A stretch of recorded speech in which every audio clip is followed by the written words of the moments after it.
ਅੱਜ ਇੱਕ ਅਹਿਮ ਫੈਸਲਾ ਕਰਕੇ ਪੰਜਾਬ ਸਰਕਾਰ ਦੀ ਕੈਬਨਿਟ ਨੇ 36000 ਇੰਪਲਾਈਜ਼ ਨੂੰ ਪੱਕੇ ਕਰਨ ਦਾ ਫੈਸਲਾ ਕੀਤਾ ਹੈ। ਸਾਡੇ ਐਡਵੋਕੇਟ ਜਨਰਲ ਸਾਹਿਬ ਨੇ, ਤੁਹਾਨੂੰ ਤੁਸੀਂ ਜਾਣਦੇ ਹੋ, ਕਾਫੀ ਦਿਨਾਂ ਤੋਂ ਅਸਤੀਫਾ ਦਿੱਤਾ ਹੋਇਆ ਸੀ। ਅੱਜ ਕੈਬਨਿਟ ਨੇ ਉਹਨੂੰ ਮਨਜ਼ੂਰ ਕਰ ਲਿਆ। ਡੀਜੀਪੀ ਦੀ ਜਿਹੜੀ ਪੋਸਟਿੰਗ ਹੈ, जिन्ने 30 साल तो ऊपर दे, एक कानून है जिन्हों की 30 साल नौकरी हो गई है, उन्हों का ऐसी ऑलरेडी भेज चुके सारे के नाम, सातों सारे के नाम मंगे गए। उन्होंने एक पैनल बना के केंद्र सरकार भेजेगी। वो पैनल विचों ऐसी DGP नवा लगावांगे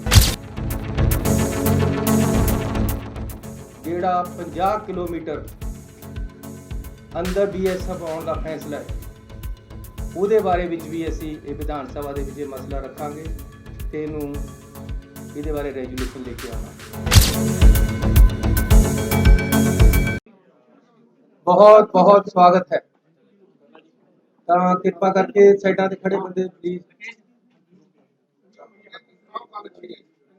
ਪੰਜਾਬ ਸਰਕਾਰ ਪੰਜਾਬ ਦੇ ਆਮ ਲੋਕਾਂ ਦੀ ਸਰਕਾਰ ਹੈ ਤੇ हर आम नागरिक नूं, चाहे वह किसी वर्ग का, उन्होंने बराबरता के हक ते उन्होंने सहूलतां प्रदान पंजाब सरकार वालों कीतियां जा रही हैं, क्योंकि पंजाब के लोगों की सरकार है। कर्मचारियों का विश्वास सरकार दे विच होना चाहिए। उहदे वास्ते असीं कर्मचारियों के पहला DA भी दिते है, उन्होंने हड़ताल वापस ली है, ਉਹਦੇ ਲਈ ਉਹਨਾਂ ਦਾ ਧੰਨਵਾਦੀ ਹਾਂ। ਤੇ ਅੱਜ ਇੱਕ ਅਹਿਮ ਫੈਸਲਾ ਕਰਕੇ ਪੰਜਾਬ ਸਰਕਾਰ ਦੀ ਕੈਬਨਿਟ ਨੇ 36000 ਇੰਪਲਾਈਜ਼ ਨੂੰ ਪੱਕੇ ਕਰਨ ਦਾ ਫੈਸਲਾ ਕੀਤਾ ਹੈ।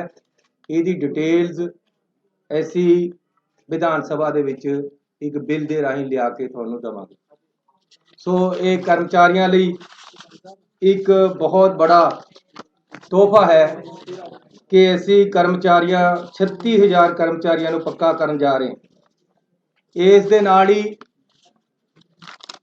पंजाब दे विच जिहड़े DC रेट है वो घट है, जिहदे नाल तनख्वाहां घट मिल रही हैं। पंजाब सरकार ने कल्ले सरकारी कर्मचारियों दे नहीं, प्राइवेट दे भी मिनीमम वेज है जिहड़े वो वधाउण दा फैसला कीता है ते 4 रुपये 415 रुपये 99 पैसे पंजाब सरकार जिहड़ा रेट है 1 मार्च 2020 तो पिछे तो वधाउण जा रही है। वधा दिते, मतलब कैबिनेट पास हो गया है। ते इहदे नाल 1 मार्च तो लेके अज तक दे DC रेट मिनीमम वेज है जिहड़े उहदे बकाए भी मिलणगे ते अगे नूं भी जिहड़ा 415 रुपया रेट है मिनीमम वेज है वो बढ़ जाएगा। इहदे नाल आउटसोर्स खास तौर पे जिहड़े जिन्ने मुलाजम है या फैक्ट्रियां दे विच जिन्ने मुलाजम लगे हुए हैं, काम करते हैं, प्राइवेट काम करते हैं, उन्हां नूं फायदा होएगा। जिहड़ी साडी सोच सी कि बहुत घट तनख्वाह मिलती है, उस नूं असीं अपनी नूं अगे वधा के तनख्वाह वधाई है। पंजाब दे विच हमेशा ये गल रही है कि रेत माफिए का राज है। तुसी किसे दरिया ते चले जाओ, पहला जिहड़ा रेता 16 रुपये तो लेके 22 रुपये तक नदी या दरियावां दे विच बिकदा सी, हालांकि रेट 9 रुपये सी। अज सरकारी रेट 9 रुपये है। ऐसी अपनी सरकार आउण तो बाद बिल्कुल सीधा करता काम। तुसी किसे दरिया दे चले जाओ, अज 9 रुपये रेटा मिल रहे हैं। लेकिन ये भी महंगा है। इस करके अज असीं फैसला किया है कि हर दरिया या खड्ड ते रेते का रेट 5 रुपये 50 पैसे होएगा। इहदे विच ये भी सरकार दे सारे पैसे नहीं है या ठेकेदार दे नहीं है। इहदे विच जिमीदार जिहदी जमीन दरिया, क्योंकि दरिया है जिहड़ा वो 90% या 80% ਜ਼ਿਮੀਂਦਾਰਾਂ ਦਾ ਹੈ, ਉਹਦੀ ਮਾਲਕੀਤ ਜ਼ਿਮੀਂਦਾਰਾਂ ਦੀ ਹੈ। ਜਿਹਦੀ ਜ਼ਮੀਨ ਆ ਉਹ ਵੀ ਪੈਸੇ ਭਾਲਦਾ ਹੈ, ਉਹਨੂੰ ਵੀ ਪਹਿਲਾ ਰੇਟ ਮਿਲਦਾ ਹੈ। ਇਹਦੇ ਜ਼ਿਮੀਂਦਾਰ ਦੇ ਪੈਸੇ ਵੀ ਹੋਣਗੇ, ਇਹਦੇ ਵਿੱਚ ਭਰਾਈ ਵੀ ਹੋਏਗੀ। ਜਿਹੜੀ ਭਰਾਈ ਆ ਉਹ ਵੀ 5.5 ਰੁਪਏ 'ਚ ਹੋਏਗੀ। ਜਿਹੜਾ ਠੇਕੇਦਾਰ ਹੈ ਉਹ ਰਸਤਾ ਬਣਾ ਕੇ ਦੇਗਾ, ਗੱਡੀ ਕੋਈ ਫਸ ਗਈ ਉਹਨੂੰ ਕੱਢੇਗਾ, ਸਾਰਾ ਕੰਮ ਉਹਦਾ ਹੋਏਗਾ, ਸਿਸਟਮ ਉਹ ਚਲਾਏਗਾ, ਕੰਡਾ ਉਹ ਲਗਾਏਗਾ, ਭਰਤੀ ਉਹ ਕਰੇਗਾ। ਇਹ ਸਾਰਾ ਕੁਝ ਵਿੱਚੇ ਜ਼ਮੀਨ ਦੇ ਪੈਸੇ, ਵਿੱਚੇ ਭਰਾਈ, ਵਿੱਚੇ ਸਦਾਈ, ਸਾਰਾ ਕੁਝ 5.5 ਰੁਪਏ 'ਚ, ਜਿਹੜਾ 9 ਰੁਪਏ 'ਚ ਪਹਿਲਾਂ ਮਿਲਦਾ ਸੀ। ਸਰਕਾਰੀ ਰੇਟ 9 ਸੀ, ਪਰ 16 ਤੋਂ 22 ਰੁਪਏ ਤੱਕ ਪਹਿਲਾਂ ਵਿਕਦਾ ਰਿਹਾ। ਪਹਿਲਾਂ ਮੈਂ ਐਕਸਪੈਰੀਮੈਂਟ ਕੀਤਾ ਕਿ ਕਿਆ ਜੇ ਮੈਂ ਮੁੱਖ ਮੰਤਰੀ ਬਣ ਗਿਆ, ਸਾਡੀ ਸਰਕਾਰ ਨਵੀਂ ਆ ਗਈ, ਕਾਂਗਰਸ ਦੀ ਸਰਕਾਰ ਆਈ ਦੁਬਾਰਾ ਦੇ ਤੋਂ, ਕਿਆ ਮੈਂ ਇਹ ਕਰ ਸਕਦਾ ਕਿ 9 ਰੁਪਏ ਪਰ ਵਿਕੇ। ਇਹ ਮੈਂ ਟੈਸਟ ਕੀਤਾ। ਉਹਦੇ ਵਾਸਤੇ ਸਾਰੇ ਐਸਐਸਪੀ ਡੀਸੀਆਂ ਨੂੰ ਬੁਲਾ ਕੇ ਮੀਟਿੰਗ ਕਰਕੇ ਕਿਹਾ ਕਿ ਜਾਂ ਮੈਂ ਨਹੀਂ ਹੈ ਜਾਂ 9 ਰੁਪਏ ਰੇਤਾ ਨਹੀਂ ਹੈ। ਅੱਜ ਕੋਈ ਪੰਜਾਬ ਦਾ ਬੰਦਾ ਹੱਥ ਖੜਾ ਕਰਕੇ ਕਹਦੇ ਕਿ ਦਰਿਆ ਤੇ 9 ਰੁਪਏ ਨਹੀਂ ਵਿਕਦਾ ਤਾਂ ਮੈਂ ਜ਼ਿੰਮੇਵਾਰ। ਲੇਕਿਨ ਕੱਲ ਤੋਂ 5.5 ਰੁਪਏ ਵਿਕੇਗਾ। ਪਹਿਲਾਂ 5-7 ਹਜ਼ਾਰ ਰੁਪਏ ਟਰੱਕ ਸਸਤਾ ਹੋ ਚੁੱਕਿਆ। ਕੱਲ ਨੂੰ ਤੁਸੀਂ ਦੇਖਿਓ ਕਿੱਥੇ ਜਾਣਾ ਹੈ। ਲੇਕਿਨ ਮੈਂ ਕਲੀਅਰ ਕਰ ਦੇਣਾ ਚਾਹੁੰਦਾ, ਕਈਆਂ ਨੂੰ ਕਨਸੈਪਟ ਦੇ ਵਿੱਚ ਕਲੈਰਿਟੀ ਨਹੀਂ ਹੁੰਦੀ ਪਿੰਡਾਂ ਦੇ ਵਿੱਚ। ਇਹ ਦਰਿਆ ਦੇ ਉੱਪਰ ਦਾ ਰੇਟ ਹੈ। ਉਸ ਤੋਂ ਬਾਅਦ ਟਰਾਂਸਪੋਰਟ ਹੈ ਜਿਹੜੀ, ਉਹਨਾਂ ਨਾਲ ਵੀ ਅਸੀਂ ਗੱਲ ਕਰ ਰਹੇ ਕਿ ਮਿਨੀਮਮ ਟਰਾਂਸਪੋਰਟ ਲੱਗੇ ਤਾਂ ਕਿ ਜਿਹਨੇ ਘਰ ਬਣਾਉਣਾ ਹੈ ਉਹਨੂੰ ਰੇਤਾ ਘੱਟ ਤੇ ਘੱਟ ਰੇਟ ਤੇ ਮਿਲੇ। ਲੇਕਿਨ ਇਹ ਕਿਉਂਕਿ ਠੇਕਾ 31 ਮਾਰਚ ਤੱਕ ਦਿੱਤਾ ਹੋਇਆ ਪਹਿਲਾਂ ਤੋਂ, ਇਹ ਪਾਲਿਸੀ ਸਾਨੂੰ ਬਹੁਤ ਹੀ ਪਸੰਦ ਨਹੀਂ ਆ ਰਹੀ। ਪਰ ਸਾਨੂੰ ਕੋਰਟਾਂ ਕਚਹਿਰੀਆਂ ਤੋਂ ਬਚਣ ਲਈ ਫਿਲਹਾਲ ਅਸੀਂ ਇਹਨੂੰ ਬਹੁਤ ਘੱਟ ਕਰਤੇ ਲਿਆਏ ਹਾਂ। ਅਲਟੀਮੇਟਲੀ ਅਸੀਂ ਆਪਣਾ ਜਦ ਅਗਲਾ ਵਿਜ਼ਨ ਦੇਵਾਂਗੇ ਉਹਦੇ 'ਚ ਅਸੀਂ ਦੱਸਾਂਗੇ ਅਸੀਂ ਕਿਸ ਤਰ੍ਹਾਂ, ਉਹਦੇ ਸਾਡੀ ਪਾਰਟੀ ਡਿਸਾਈਡ ਕਰੇਗੀ ਕਿਸ ਤਰ੍ਹਾਂ ਅਸੀਂ ਅੱਗੇ ਨੂੰ ਰੇਤਾ ਵੇਚਣਾ ਤੇ ਕਿਸ ਤਰ੍ਹਾਂ ਕਰਨਾ। ਲੇਕਿਨ ਅੱਜ ਬਹੁਤ ਸਸਤਾ ਰੇਟ ਅਸੀਂ, ਜਿਹਦੇ 'ਚ ਭਰਾਈ ਵੀ ਹੈ, ਜਿਹਦੇ ਜ਼ਿਮੀਂਦਾਰ ਦੇ ਪੈਸੇ ਵੀ ਹੈ, ਜਿਹਦੇ ਸਦਾਈ ਵੀ ਹੈ, ਦਰਿਆ 'ਚੋਂ ਬਾਹਰ ਵੀ ਕੱਢਣਾ, ਉਹ ਅਸੀਂ ਰੇਟ 5.5 ਰੁਪਏ ਕਰਤਾ, ਜਿਹੜਾ ਕਿ 4 ਗੁਣਾ ਘੱਟ ਹੋਇਆ ਹੈ। ਸਾਡੀ ਉਹ ਪਿਛਲੀ ਸਰਕਾਰ ਤੇ ਪਿਛਲੀ ਬਾਦਲਾਂ ਦੀ ਸਰਕਾਰਾਂ ਨਾਲੋਂ ਤਾਂ ਸ਼ਾਇਦ ਇਹ 6 ਗੁਣਾ ਘੱਟ ਹੋ ਗਏ। ਸੋ ਇੱਕ ਵੱਡੀ ਰਾਹਤ ਦਿੱਤੀ। ਨਾਲ ਅੱਗੇ ਕਿਹਾ ਹੈ ਕਿ ਜ਼ਿਮੀਂਦਾਰ ਆਪਣੇ ਖੇਤ 'ਚੋਂ ਟਰਾਲੀ ਵੀ ਪਟਾਉਂਦਾ ਹੈ, ਇੱਕ ਮਿੱਟੀ ਦੀ, ਜਾ ਕੇ ਜੀਪਾਂ ਲੈ ਕੇ ਖੜ ਜਾਂਦੇ ਕਿ ਜੀ ਲਿਆਓ ਰਿਓਲਟੀ। ਕਿਸੇ ਨੇ ਭਰਤ ਪਾਉਣਾ ਹੈ ਉਸ ਨੂੰ ਤੰਗ ਕਰਦੇ ਹੈ। ਐਸੀ ਇਹ ਕਰਤਾ ਹੈ ਕਿ ਮਿੱਟੀ ਕੋਈ ਜ਼ਿਮੀਂਦਾਰ ਆਪਣੇ ਖੇਤ 'ਚੋਂ ਪਟਾਉਂਦਾ ਹੈ। ਦੇਖੋ ਮੈਂ ਪਿੰਡਾਂ ਦੇ ਵਿੱਚ ਜਾਂਦਾ ਰਹਿੰਦਾ ਹੈ, ਪਿੰਡਾਂ 'ਚ ਕਿਹਾ ਕਿਸੇ ਨੇ ਵਿਆਹ ਕਰਨਾ ਹੈ ਤਾਂ ਤੰਗੀ ਹੁੰਦੀ ਹੈ, ਅਗਲਾ 2 ਫੁੱਟ ਮਿੱਟੀ 'ਚ ਕਰ ਦਿੰਦਾ ਹੈ, ਸਾਡੀ ਰਾਇਲਟੀ ਵਾਲੇ ਅੱਧੇ ਪੈਸੇ ਲੈ ਲੈਂਦੇ ਜਾ ਕੇ। ਹੁਣ ਅਸੀਂ ਬਿਲਕੁਲ ਕਲੀਅਰ ਕਰਤਾ ਹੈ ਕਿ ਕੋਈ ਜ਼ਿਮੀਂਦਾਰ ਆਪਣੀ 3 ਫੁੱਟ ਤੱਕ ਮਿੱਟੀ ਚੁਕਾਵੇ, ਕੋਈ ਪੈਸਾ ਨਹੀਂ ਲੈਣਾ ਕਿਸੇ ਨੇ, ਨਾ ਹੀ ਜਾਣਾ ਹੈ, ਨਾ ਕੋਈ ਮਨਜ਼ੂਰੀ ਦੀ ਲੋੜ ਹੈ। ਤੇ ਨਾਲ ਦੀ ਨਾਲ ਇੱਟਾਂ ਬੜੀਆਂ ਮਹਿੰਗੀਆਂ ਹੋ ਰਹੀਆਂ। ਉਹਦਾ ਇੱਕ ਬੜਾ ਕਾਰਨ ਇਹ ਹੈ ਕਿ ਉਹ ਮਾਈਨਿੰਗ ਪਾਲਿਸੀ ਲੱਗ ਜਾਂਦੀ ਉਹਦੇ ਤੇ, ਜਦੋਂ ਭੱਠੇ ਵਾਲਾ ਮਿੱਟੀ ਚੱਕਦਾ ਹੈ, ਜ਼ਿਮੀਂਦਾਰ ਤੋਂ ਭੱਠੇ ਵਾਲਾ ਮਿੱਟੀ ਲੈਂਦਾ, ਜ਼ਿਮੀਂਦਾਰ ਨੂੰ 4 ਪੈਸੇ ਆ ਜਾਂਦੇ 1 ਫੁੱਟ ਦੇ, ਲੇਕਿਨ ਅੱਧੇ ਪੈਸੇ ਮਾਈਨਿੰਗ ਵਾਲੇ ਲੈ ਜਾਂਦੇ। ਅੱਜ ਅਸੀਂ ਇਹ ਫੈਸਲਾ ਕਰ ਲਿਆ ਕਿ ਭੱਠਿਆਂ ਨੂੰ ਮਾਈਨਿੰਗ ਪਾਲਿਸੀ ਤੋਂ ਬਾਹਰ ਕਰ ਦੇਣਾ, ਜਿਹਦੇ ਨਾਲ ਭੱਠਾ ਵਾਲਾ ਜ਼ਿਮੀਂਦਾਰ ਨਾਲ ਸਿੱਧਾ ਕੰਟਰੈਕਟ ਕਰਕੇ ਉਦੋਂ ਮਿੱਟੀ ਲੈ ਲਵੇ। ਵਿੱਚ ਠੇਕੇਦਾਰੀ ਸਿਸਟਮ ਜਾਂ ਮਾਫੀਆ ਜਾਂ ਮਾਈਨਿੰਗ ਕੁਛ ਨਹੀਂ, ਫਰੀ ਹੋ ਗਿਆ ਇਹ ਕੰਮ ਪੰਜਾਬ 'ਚ ਅੱਜ ਤੋਂ ਬਾਅਦ। ਵੈਸੇ ਤਾਂ ਅਸੀਂ ਕਾਫੀ ਦਿਨਾਂ ਤੋਂ ਕਰ ਚੁੱਕੇ ਹਾਂ, ਲੇਕਿਨ ਅੱਜ ਤੋਂ ਬਾਅਦ ਤਾਂ ਜੇ ਕੋਈ ਮਿੱਟੀ ਵਾਲਾ ਭਰਤ ਪਾਉਣ ਜ਼ਿਮੀਂਦਾਰ ਮਿੱਟੀ ਚੁਕਾਉਂਦਾ ਕੋਈ ਤੰਗ ਕਰੇਗਾ ਤਾਂ ਮੈਂ ਜ਼ਿੰਮੇਵਾਰ ਹਾਂ, ਮੇਰਾ ਗਲਾ ਕੱਟਿਓ। ਜੇ 5.5 ਰੁਪਏ ਤੋਂ 1 ਪੈਸਾ ਵੀ ਰੇਤਾ ਵੱਧ ਵਿਕੇ ਤਾਂ ਮੈਂ ਜ਼ਿੰਮੇਵਾਰ ਹਾਂ। ਪਹਿਲਾਂ ਮੈਨੂੰ ਬਹੁਤ ਬੰਦੇ ਕਹਿੰਦੇ ਸੀ ਇਹ 9 ਰੁਪਏ ਵੀ ਨਹੀਂ ਤੁਸੀਂ ਕਰ ਸਕਦੇ, ਜੇ ਤਾਂ ਬਹੁਤ ਬੰਦੇ ਇਨਵੋਲਵ ਹੈ, ਇਹਦੇ 'ਚ ਪੁਲਿਸ ਇਨਵੋਲਵ ਹੈ, ਇਹਦੇ 'ਚ ਫਲਾਣਾ ਇਨਵੋਲਵ ਹੈ, ਇਹਦੇ 'ਚ ਢਿਮਕਾ। 9 ਰੁਪਏ ਵਿਕ ਰਿਹਾ। ਇੰਪਲੀਮੈਂਟੇਸ਼ਨ ਜਿਹੜਾ ਲੀਡਰ, ਜਿਹੜੀ ਸਰਕਾਰ, ਜਿਹੜੀ ਪਾਰਟੀ ਰਾਜ ਨੂੰ ਚਲਾ ਰਹੀ ਹੈ ਉਹਦੀ ਵਿਲ ਤੇ ਹੈ। ਇਹ ਮੈਂ ਪਿਛਲੇ ਮੁੱਖ ਮੰਤਰੀਆਂ ਨੂੰ ਵੀ ਕਿਹਾ ਸੀ, ਜੇ ਸਾਡੀ ਕੈਬਨਿਟ, ਸਾਡਾ ਪਾਰਟੀ, ਸਾਡਾ ਮੁੱਖ ਮੰਤਰੀ ਚਾਹੁੰਦਾ ਕਿ ਜੀ ਇੰਪਲੀਮੈਂਟੇਸ਼ਨ ਕਾਨੂੰਨ ਦੀ ਹੋਵੇ ਤਾਂ ਹੁੰਦੀ ਹੈ। ਚੰਡੀਗੜ੍ਹ ਦੇ ਵਿੱਚ ਵੜਦੇ ਸਾਰੇ ਜੀ ਦੇਖਣ ਲੱਗ ਜਾਂਦੇ ਬੈਲਟ ਕਿੱਥੇ ਹੈ, ਇੰਪਲੀਮੈਂਟੇਸ਼ਨ ਹੈ ਚੰਡੀਗੜ੍ਹ 'ਚ ਕਾਨੂੰਨ ਦੀ। ਪੰਜਾਬ ਦੇ ਵਿੱਚ ਜੇ ਰੇਤਾ ਵੱਧ ਵਿਕਦਾ ਹੈ ਤਾਂ ਇੰਪਲੀਮੈਂਟੇਸ਼ਨ ਨਹੀਂ ਸੀ, ਵੰਡ ਕੇ ਖਾ ਰਹੇ ਸੀ ਉੱਪਰਲਾ ਪੈਸਾ। ਐਸੀ ਬਿਲਕੁਲ ਸਿੱਧਾ ਕਰਤਾ ਕੰਮ।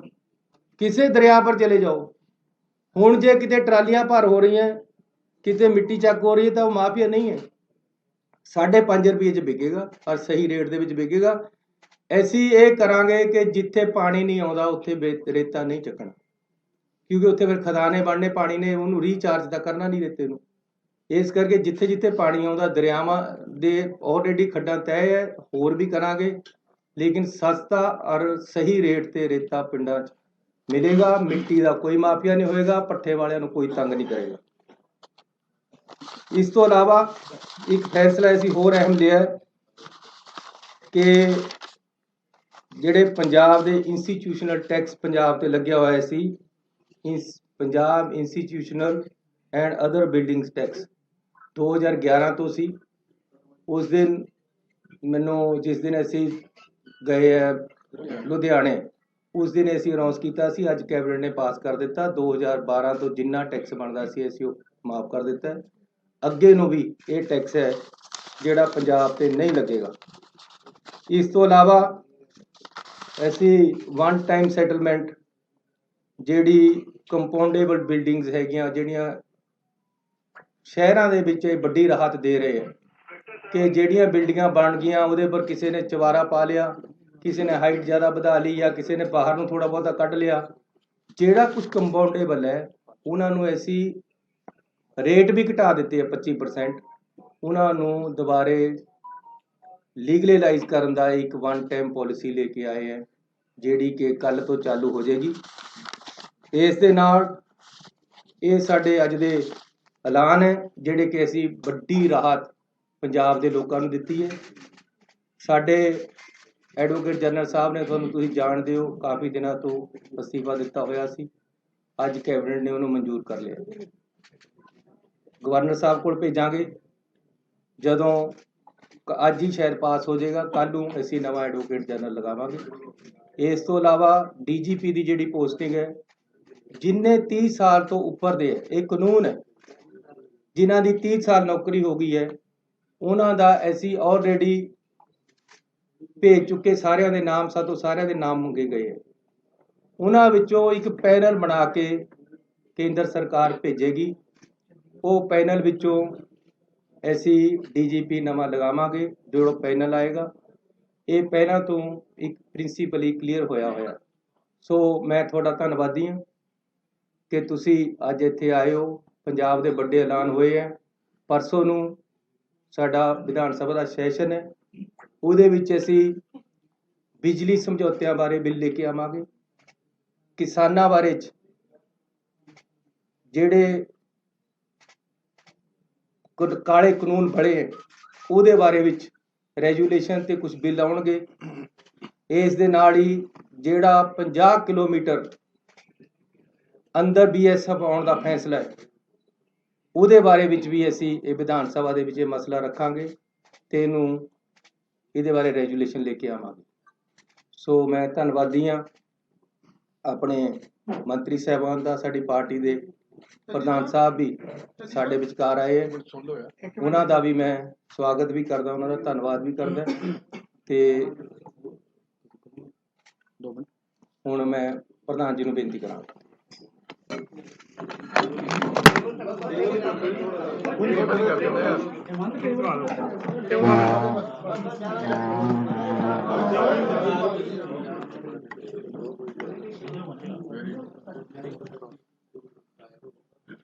प्यारे दोस्तों, मुख्यमंत्री साहब, मेरे बहुत रिस्पैक्टेड कलीग्स, मैं ਵਧਾਈ ਦਿੰਦਾ CM ਸਾਹਿਬ ਨੂੰ ਕਿ ਮੇਰੀ ਮਨ ਦੀ ਬਹੁਤ ਵੱਡੀ ਤਾਂਘ ਸੀ ਇਹ ਕਿ ਰੇਤੇ ਦੇ ਰੇਟ ਫਿਕਸ ਹੋਣ। ਮੈਂ ਪਹਿਲੇ ਦਿਨ ਤੋਂ ਕਹਿਣਾ, ਜਿਸ ਦਿਨ ਰੇਤੇ ਦੇ ਰੇਟ ਫਿਕਸ ਹੋਣਗੇ ਮਾਫੀਆ ਉਸੇ ਦਿਨ ਮਰ ਜਾਏਗਾ। ਅਗਰ ਤੁਸੀਂ ਸ਼ਰਾਬ ਵੀ ਵੇਚਦੇ ਹੋ, ਬੋਤਲ ਦੇ ਉੱਤੇ ਰੇਟ ਹੁੰਦਾ। ਰੇਟ ਜਦੋਂ ਫਿਕਸ ਨਹੀਂ ਹੁੰਦਾ, ਸਪਲਾਈ ਤਾਂ 170 ਸਾਲ ਦੀ ਪਈ ਹੈ ਪੰਜਾਬ 'ਚ। ਸਪਲਾਈ ਰੋਕ ਦਿੱਤੀ ਜਾਂਦੀ ਹੈ, ਔਰ ਜਿਹੜੀ ਟਰਾਲੀ ਮੈਂ ਰਿਕਮੈਂਡ ਕਰਦਾ ਸੀਗਾ 1000 ਰੁਪਏ ਨੂੰ, ਕਿਉਂਕਿ ਟਰਾਲੀ ਦਾ ਰੇਟ ਫਿਕਸ ਹੋਣਾ ਚਾਹੀਦਾ। 1200, 1000, 1300, ਉਹ 5000 ਦੀ ਵੀ ਵਿਕੀ ਹੈ, ਉਹ 10000 ਦੀ ਵੀ ਵਿਕੀ ਹੈ। ਔਰ ਇਹ ਸਟੇਟ ਦਾ ਰਿਸੋਰਸ ਹੈ। ਜਿਹੜੀਆਂ ਅਮੈਨਿਟੀਜ਼ ਅੱਜ ਸੀਐਮ ਸਾਹਿਬ ਦੇ ਰਹੇ ਨੇ, ਇਹ ਵਧਾਈ ਦੇ ਪਾਤਰ ਨੇ, ਪਰ ਇਹਨਾਂ ਅਮੈਨਿਟੀਜ਼ ਨੂੰ ਸਸਟੇਨ ਕਰਨ ਦੇ ਲਈ ਸਟੇਟ ਦੇ ਖਜ਼ਾਨੇ 'ਚ ਬਲ ਚਾਹੀਦਾ। ਇਹ ਤਾਂ ਹੀ ਸਸਟੇਨ ਹੋਣਗੀਆਂ, ਔਰ ਉਹ ਸਸਟੇਨ ਕਰਨ ਦੇ ਲਈ ਮੈਂ ਤੁਹਾਨੂੰ ਅੱਜ ਦਾਅਵੇ ਨਾਲ ਕਹਿਣਾ ਕਿ ਐਜੂਕੇਸ਼ਨ ਦੇ ਜਿੰਨੇ ਧਰਨੇ ਲੱਗ ਰਹੇ ਆ, ਅਗਰ ਸਰਪਲਸ 2000 ਕਰੋੜ ਰੁਪਈਆ 1500 ਕਰੋੜ ਵੀ ਹੋਵੇ, ਇੱਕ ਧਰਨਾ ਨਹੀਂ ਲੱਗੂਗਾ। ਜਾਓ ਪੁੱਛ ਲਓ।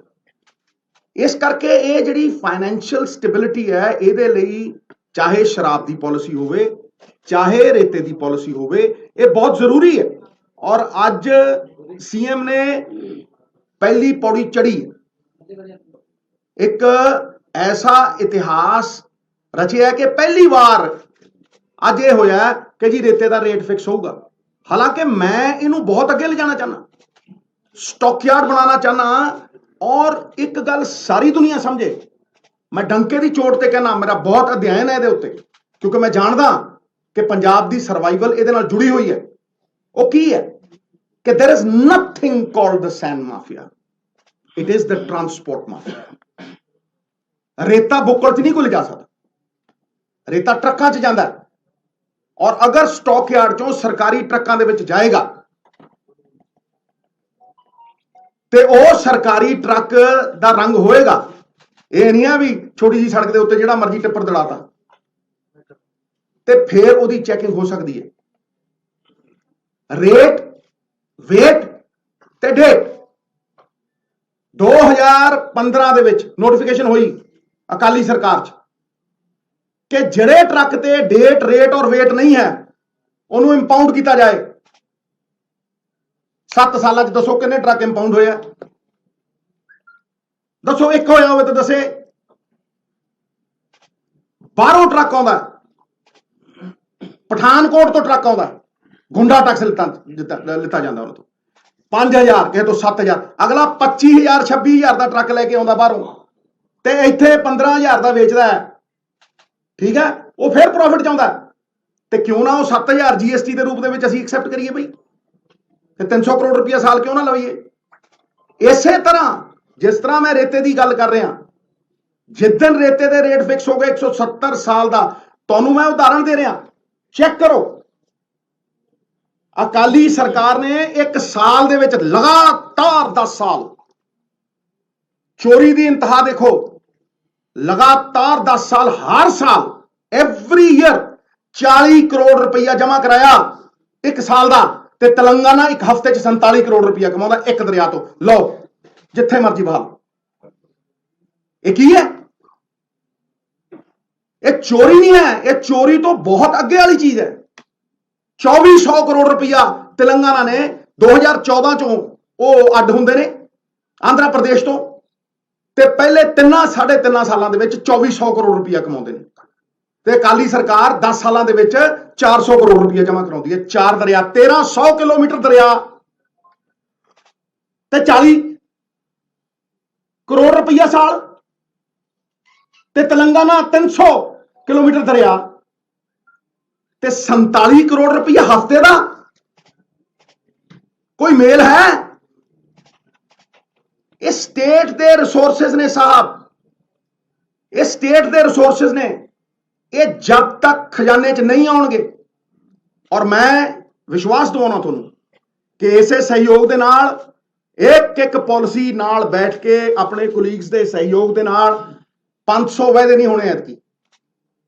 ਇੱਕ ਰੋਡ ਮੈਪ ਹੋਏਗਾ, ਛੋਟਾ ਰੋਡ ਮੈਪ ਹੋਏਗਾ, ਔਰ ਵਾਅਦਿਆਂ ਨੂੰ ਕਰਟੇਲ ਕਰਕੇ ਉਨੇ ਹੀ ਰੱਖਾਂਗੇ ਜਿਹੜੇ ਵਿਸ਼ਵਾਸ ਦੇ ਪਾਤਰ ਹੋਣ। ਨਵਜੋਤ ਸਿੰਘ ਸਿੱਧੂ ਅਗਰ ਸੱਤਾ ਹੰਡਾਉਣੀ ਹੁੰਦੀ, ਕੁਰਸੀਆਂ ਹੀ ਹੰਡਾਉਣੀਆਂ ਹੁੰਦੀਆਂ, ਤੇ ਪੰਜਾਬ ਖਾਤਰ ਨਾ ਲੜਦਾ। ਫਿਰ ਜਿਹੜੀ ਮੇਰੀ ਲੜਾਈ ਹੈ ਉਹ ਕੋਈ ਨਿੱਜੀ ਲੜਾਈ ਨਹੀਂ, ਇਹ ਰੇਤੇ ਦੀ ਲੜਾਈ ਵੀ ਮੇਰੀ ਕੋਈ ਨਿੱਜੀ ਲੜਾਈ ਨਹੀਂ। ਅੱਜ ਮਾਹੌਲ ਬਦਲਿਆ, ਇੱਕ ਬਦਲਾਵ ਦੀ ਪਰਿਸਥਿਤੀ ਹੈ। ਲੇਕਿਨ ਇਹਨੂੰ ਪੱਕੇ ਪੈਰ ਅਗਰ ਸਸਟੇਨ ਕਰਨਾ ਅਸੀਂ 5 ਸਾਲ ਤੇ ਇਹਨਾਂ ਰਿਸੋਰਸਿਸ ਨੂੰ ਸਾਨੂੰ ਯੂਟਿਲਾਈਜ਼ ਕਰਨਾ ਪਏਗਾ। ਔਰ ਆਉਣ ਵਾਲਾ ਸਮਾਂ ਸਾਡਾ ਚੋਖਾ ਹੀ ਚੋਖਾ। ਇਸ ਗੱਲ ਦੇ ਉੱਤੇ ਮੈਂ ਪਹਿਰਾ ਦਿੰਦਾ ਰਹੂੰਗਾ। ਔਰ ਮੇਰਾ ਪਾਰਟੀ ਵੱਲੋਂ ਇਹ ਜੋ ਇਹਨਾਂ ਨੇ ਕਿਹਾ ਕੱਲ ਕੈਬਨਿਟ ਦੇ ਵਿੱਚ ਅਗਰ ਡਿਸੀਜਨ ਹੁੰਦੇ ਆ, ਮੇਰਾ ਪਾਰਟੀ ਵੱਲੋਂ 110% ਸਹਿਯੋਗ, ਨਾਲੇ ਚੀਫ ਮਿਨਿਸਟਰ ਨੂੰ ਨਾਲੇ ਸਾਰਿਆਂ ਨੂੰ, ਇਹਦੇ 'ਚ ਕੋਈ ਸ਼ੱਕ ਨਹੀਂ। बहुत बहुत धन्यवाद जी सर। हाँ जी, हाँ बोलो बोलो बोलो बोलो बोलो, जुग जुग जियो मेरे प्यारे, बोलो।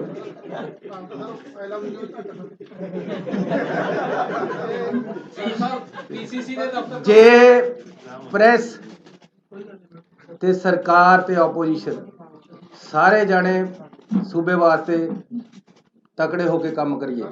तुसी चौथा पिलर हो, थोड़े सहयोग और थोड़िया जी आलोचनावां दोनों चाहिए, क्योंकि तुसी आलोचना नहीं करोगे मैनू समझ नहीं आएगी कि मैं कितने गलत है। मैं आलोचना नू हमेशा वेलकम करदा। ये ठीक है कि साडे काम दे विच आलोचना है नहीं हो रही।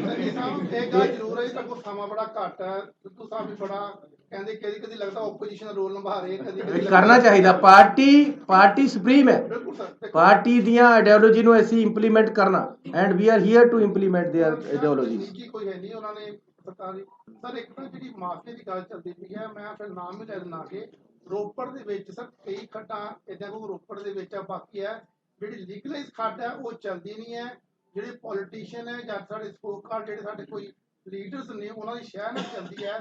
ਜਿਹੜੀ ਲੀਡਰ ਜਿਵੇਂ ਆਮ ਰੋਪੜ ਦੇ ਵਿੱਚ ਇੱਕ ਟੌਪ ਲੀਡਰ ਸਾਡੇ ਸੱਤਾ ਰੂਟ ਦੇ ਵਿੱਚ ਨਾਮ ਵੱਜਦਾ ਹੈ, ਉਹ ਸਰ ਕੀ ਜਿਹੜੀਆਂ ਲੀਗਲਾਈਜ਼ ਜਿਹੜੀਆਂ ਰੁਕੀਆਂ ਹੋਈਆਂ ਇਲੀਗਲ ਚੱਲਦੀਆਂ ਪਈਆਂ ਨੇ, ਉਹ ਉਹਦੇ ਵਾਸਤੇ ਕੋਈ ਮੈਕੈਨਿਜ਼ਮ ਕੋਈ ਸਰ ਤੁਸੀਂ ਮੈਨੂੰ ਦੱਸੋ 9 ਰੁਪਏ ਤੇ ਘੱਟ ਜੇ ਇੱਕ ਵੀ ਇਲੀਗਲ ਚੱਲਣ ਨਹੀਂ ਦਵਾਂਗਾ। ਨੰਬਰ 1 ਹੁਣ 5.5 ਤੋਂ 1 ਪੈਸਾ ਵੱਧ ਨਹੀਂ ਵਿਗੜ ਦਵਾਂਗਾ। ਜਾਂ ਪੈਸਾ ਸਰਕਾਰ ਨੂੰ ਆਏਗਾ ਜਾਂ ਲੋਕਾਂ ਨੂੰ ਜਾਏਗਾ, ਇਹਦੇ ਵਿੱਚ ਕਿਤੇ ਨਹੀਂ। ਤੁਸੀਂ ਇਹਨਾਂ ਨੇ ਹੁਣੇ ਟਰਾਲੀ ਦੀ ਗੱਲ ਕਰੀ ਹੈ, ਜਿਹੜਾ ਮੈਂ ਅੱਜ ਰੇਟ ਦਿੱਤਾ ਮੇਰੀ ਆਪਣੀ ਸਰਕਾਰ ਨੇ, ਸਾਡੀ ਪਾਰਟੀ ਦੀ ਸਰਕਾਰ ਨੇ 5.5 ਰੁਪਏ, ਉਹਦੇ ਨਾਲ 800 ਰੁਪਏ ਦੀ ਟਰਾਲੀ ਭਰਦੀ। ਅੱਜ ਤੱਕ ਕਦੇ ਸੁਣਿਆ 800 ਰੁਪਏ ਦੀ ਟਰਾਲੀ ਭਰ ਜਾਏਗੀ ਰੇਤੇ ਦੀ? ਔਰ ਇਹਦੇ ਵਿੱਚ ਭਰਾਈ ਵੀ ਹੈ, ਇਹਦੇ ਵਿੱਚ ਚੁਕਾਈ ਵੀ ਹੈ, ਇਹਦੇ ਵਿੱਚ ਠੇਕੇਦਾਰ ਜ਼ਿਮੀਦਾਰ ਦੇ ਪੈਸੇ ਵੀ ਹੈ। ਅਗਲਾ ਆਵੇ, ਮੈਂ ਕਹਿੰਦਾ ਜੀ ਤੁਸੀਂ ਇਹ ਦਰਿਆ ਦਾ ਰੇਟ ਹੈ, ਕੋਈ ਬੰਦਾ ਆਪਣੀ ਟਰਾਲੀ ਲਿਆ ਕੇ ਭਰਾ ਲਵੇ, ਕੋਈ ਆਪਣਾ ਟਰੱਕ ਲਿਆ ਕੇ ਭਰਾ ਲਵੇ। ਟਰਾਂਸਪੋਰਟ ਜੇ ਜ਼ਿਆਦਾ ਪੈਸੇ ਲੈਂਦਾ ਆਪਣਾ ਟਰੱਕ ਕਰਕੇ ਲਿਆਓ, ਅਸੀਂ ਤਾਂ ਤੁਹਾਨੂੰ ਭਰ ਕੇ ਦੇਣਾ, ਭਰ ਕੇ ਵੀ ਦੇਵਾਂਗੇ। ਜੇ ਅਗਲਾ ਆਪਣੀ ਜੇਸੀਬੀ ਨਾਲ ਭਰਦਾ ਆ ਕੇ ਤਾਂ 1 ਰੁਪਿਆ ਸੈਂਕੜਾ ਭਰਾਈ ਦਾ ਰੇਟ ਹੈ ਉਹ ਘੱਟ ਹੋ ਜਾਏਗਾ। ਸੋ ਬਹੁਤ ਹੀ ਲਿਬਰਲ ਔਰ ਲੋਕਾਂ ਦੇ ਪੱਖੀ ਐਸੀ ਪਾਲਿਸੀ ਲੈ ਕੇ ਆਏ ਹੈ। ਲੇਕਿਨ ਫਿਰ ਮੈਂ ਕਹਿੰਦਾ ਕਿ ਸਾਡੀ ਪਾਰਟੀ ਦਾ ਵਿਜ਼ਨ ਹੈ ਜਿਹੜਾ ਉਹ ਆਉਣ ਵਾਲੇ ਸਮੇਂ 'ਚ ਅਸੀਂ ਲਾਗੂ ਕਰਾਂਗੇ ਔਰ ਨਵੀਂ ਪਾਲਿਸੀ ਜਿਹੜੀ ਅਸੀਂ ਇੱਕ ਵਿਜ਼ਨ ਦੇਵਾਂਗੇ ਤੇ ਕੋਈ ਖੱਡ ਐਸੀ ਇਲੀਗਲ ਚੱਲਣ ਨਹੀਂ ਦੇਵਾਂਗੇ। ਠੀਕ ਹੈ, ਪਿਛਲੇ ਸਮੇਂ 'ਚ ਜਿਹੜਾ ਕੁਝ ਹੋਇਆ ਤੁਹਾਨੂੰ ਵੀ ਪਤਾ ਹੈ, ਕੌਣ ਮਜੀਠੀਆ ਸੀ, ਕੌਣ ਸੀ, ਕਿੱਥੇ ਕਿੱਥੇ ਕਿਸ ਤਰ੍ਹਾਂ ਚੱਲਦਾ ਰਿਹਾ। ਇਹੀ ਇੱਥੇ ਸੁਖਵੀਰ ਸੀਗਾ, ਇਹੀ ਕੁਝ ਇੱਥੇ ਹੋਇਆ। ਲੇਕਿਨ ਭਰਾਵੋ ਇੱਕ ਗੱਲ ਦੱਸ ਦੇਣਾ, ਹੁਣ ਲੋਕਾਂ ਦੀ ਸਰਕਾਰ ਹੈ, ਮੈਂ ਲੋਕਾਂ ਨੂੰ ਕਹਿ ਦੇਣਾ ਕਿ ਆਪਣਾ ਮੋਬਾਈਲ ਲੈ ਕੇ ਖੜ ਜਾਓ, ਉੱਥੇ ਮੇਰੇ ਨੌਜਵਾਨ ਮੁੰਡੇ ਖੜਨਗੇ। ਪੁਲਿਸ ਵਾਲਿਆਂ ਨੂੰ ਕਹਿਤਾ ਜਾਂ ਤੁਸੀਂ ਨਹੀਂ ਜਾਂ ਮੈਂ ਨਹੀਂ। ਨੌਜਵਾਨ ਮੁੰਡਾ ਇੱਕ ਮੈਨੂੰ ਕੋਈ ਵੀਡੀਓ ਪਾ ਦੇਵੇ ਕਿ ਜੀ ਨੇ ਮੇਰੇ ਤੇ 5.5 ਨਹੀਂ 5 ਰੁਪਏ 60 ਪੈਸੇ ਲਏ, ਜਾਂ ਉਹ ਨਹੀਂ ਆ ਮੈਂ।